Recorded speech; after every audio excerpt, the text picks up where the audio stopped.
Hey there, I'm Tony, and if you've ever walked away from a conversation thinking I totally messed that up, or why didn't I just say what I really meant, you're not alone. I've been there too, staring at the ceiling at 2 a.m., replaying that awkward moment when I completely missed what someone was trying to tell me. Here's the thing about communication. We think we're pretty good at it until we're not. And most of us, we're walking around with these invisible blind spots that are sabotaging our relationships, our careers, and honestly, our peace of mind. But here's what I've learned. You can't fix what you can't see. So today, we're going to do something different. We're going to have an honest conversation about communication self-assessment. No fluff, no generic advice that makes you feel worse about yourself. Just real talk about how to identify where you're actually struggling and what to do about it. Because here's the truth, your communication skills aren't broken. They're just unconscious. And once you shine a light on those patterns, everything changes. Let's start with the question I get asked most often. Tony, how do I even know what my communication blind spots are? Like, isn't that the whole point that I can't see them? Great question. And you're right, blind spots are tricky little devils. They're called blind spots for a reason. But here's what I've discovered. Your emotions are your GPS system. Think about it. When do you feel most anxious during conversations? When do you shut down? When do you feel that familiar knot in your stomach? I remember talking to Sarah, a marketing manager who came to me feeling completely defeated. She said, Tony, I'm smart, I'm capable, but every time I'm in a meeting, I feel like I'm speaking a different language. So I asked her, when exactly do you feel that way? And she paused. When my boss asks for my opinion and everyone's looking at me, I just freeze. That freeze response? That's not a character flaw. That's information. That's your nervous system telling you exactly where your communication confidence wavers. So, here's your first self-assessment tool. Start tracking your emotional responses. For the next week, just notice. When do you feel confident speaking up? When do you feel small? When do you feel misunderstood? Don't judge it, just observe it. Because awareness is the first step toward authentic presence. Now, someone might ask, but Tony, what if I discover I'm terrible at everything? What if I'm just naturally bad at this stuff? Listen, I hear you. I really do. But here's what I've learned from working with thousands of people. There's no such thing as being naturally bad at communication. There are just patterns you learn that aren't serving you anymore. Let me tell you about Mark. Guy was convinced he was hopeless at small talk. I'm too analytical, he'd say. I just don't get it. But when we dug deeper, we found something interesting. Mark was incredible at asking thoughtful questions. He had this genuine curiosity about people that was actually his superpower. He just didn't know it. The problem wasn't that Mark was bad at communication. The problem was that he was trying to be someone else instead of building on his natural strengths. Once he started using open-ended questions as his conversation starter, what's been the most interesting part of your week, instead of, how was your weekend? Everything shifted. Here's the thing about communication mastery. It's not about becoming a different person. It's about becoming more of who you already are, but with better tools. So the next question becomes, how do I actually assess myself without being my own worst critic? This is huge, because most of us are terrible at self-assessment. We're either too harsh, I'm awful at everything, or too easy, I'm fine. Everyone else is the problem. Neither of these approaches helps. Here's what does help: the 360-degree feedback approach. But I'm not talking about some corporate survey. I'm talking about paying attention to the feedback you're already getting. Think about it. When you're speaking, are people leaning in or checking their phones? When you're listening, do people open up to you or keep things surface level? When you're in a group, do people naturally turn to you for input or do you feel invisible? I'll never forget this moment with Jessica, a software engineer who was struggling with workplace communication. She was convinced she was terrible at meetings. But when I asked her to describe her last team meeting, she said, well, Tom kept asking me to clarify my points, and Lisa seemed frustrated, and, hold on, stop right there. Jessica, I said, did you notice that Tom was asking you to clarify? That means he was listening. He was engaged. He wanted to understand better. Her whole face changed. I thought he was annoyed with me. See what happened there? Jessica was getting feedback that she was being heard and taken seriously. But her inner critic was translating that into I'm confusing and annoying. This is why self-assessment requires both external awareness and internal kindness.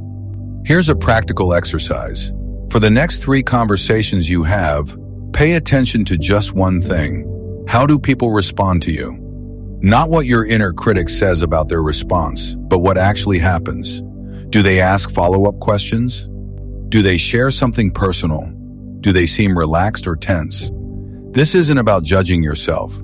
It's about gathering data. Because effective communication starts with accurate self-awareness. Now, here's where it gets interesting. Someone might ask, Tony, what are the most common blind spots that people don't even realize they have? Oh, this is good, because there are patterns. And once you know what to look for, you can't unsee them. The first one is what I call the assumption trap. This is when you think you know what someone is going to say before they finish saying it. You're already formulating your response while they're still talking. Sound familiar?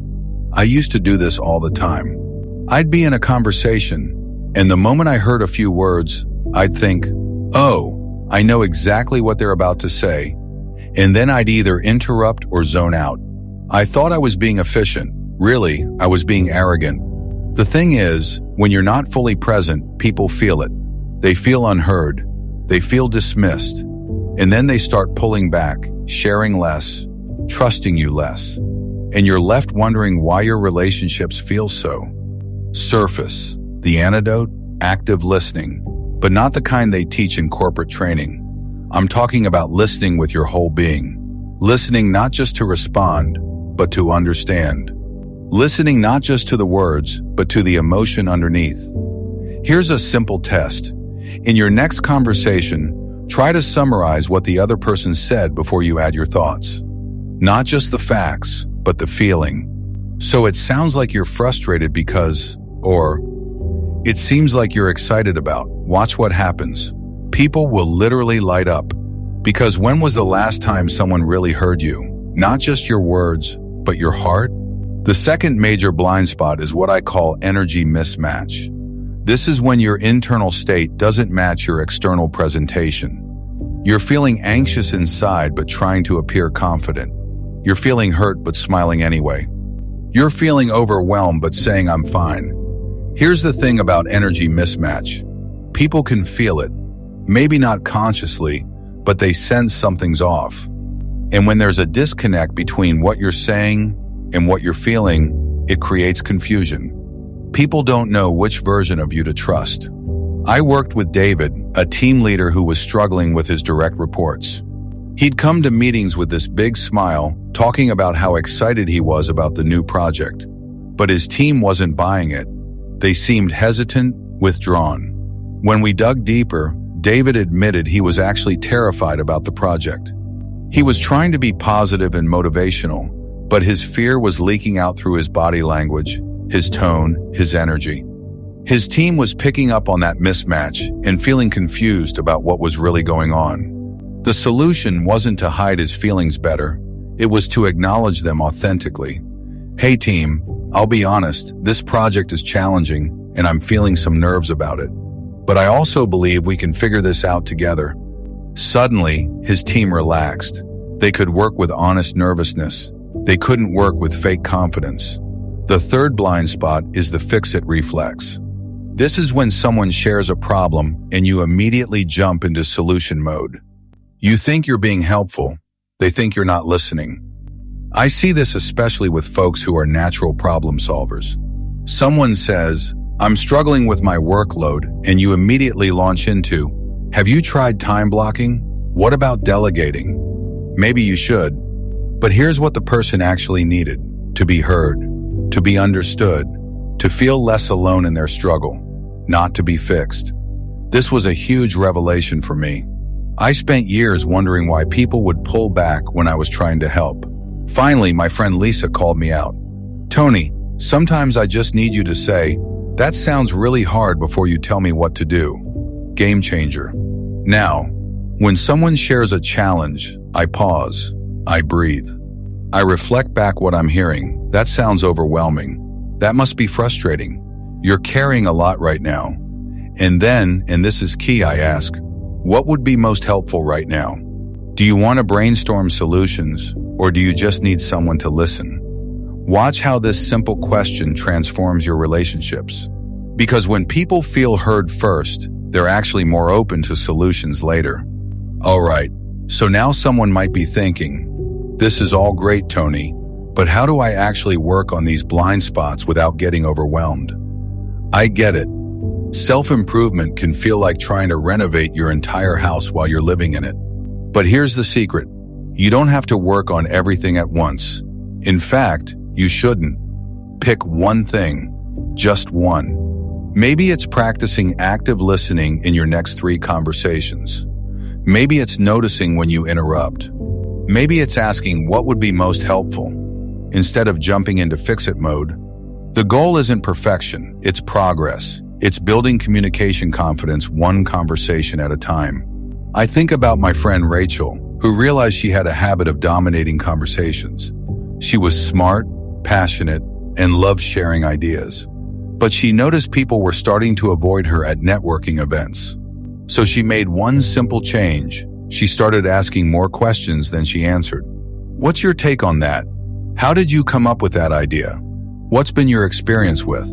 Within a month, people were seeking her out. Not because she became a different person, but because she created space for others to shine. That's the power of targeted self-awareness. Here's your homework. Choose one blind spot that resonated with you today. For the next week, just observe it. Notice when it comes up, what triggers it, how it affects your conversations. Don't try to fix it yet, just see it. Because here's what I've learned. The moment you truly see a pattern, it starts to lose its power over you. Consciousness is the first step toward change. Now, I want to address something that might be coming up for you. Tony, what if I do all this self-assessment stuff and I realize I'm really messed up? What if I discover I'm the problem in all my relationships? First, take a breath. Because I've been doing this work for years, and I've never met anyone who was the problem in all their relationships. Communication is always a two-way street. But here's what I have seen. People who are brave enough to look at themselves honestly, who are willing to take responsibility for their part, who are committed to growing, these people transform their relationships. Not because they fix everything, but because they show up differently. When you start communicating with authentic presence, something magical happens. People feel safe with you. They trust you. They open up to you. Not because you're perfect, but because you're real. I think about my own journey. Years ago, I was the guy who had opinions about everything and made sure everyone knew it. I thought I was contributing to conversations. Really, I was exhausting people. The turning point came when a colleague told me, "Tony, you're really smart, but sometimes I don't feel like there's room for me in our conversations." That stung, but it also woke me up. I realized that my need to be right was more important to me than my need to connect.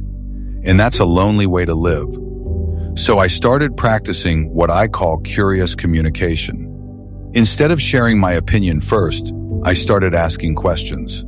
Instead of proving I was smart, I started proving I was interested. Instead of being the expert, I started being the student. And you know what happened? My relationships got deeper. My career took off. My stress levels dropped.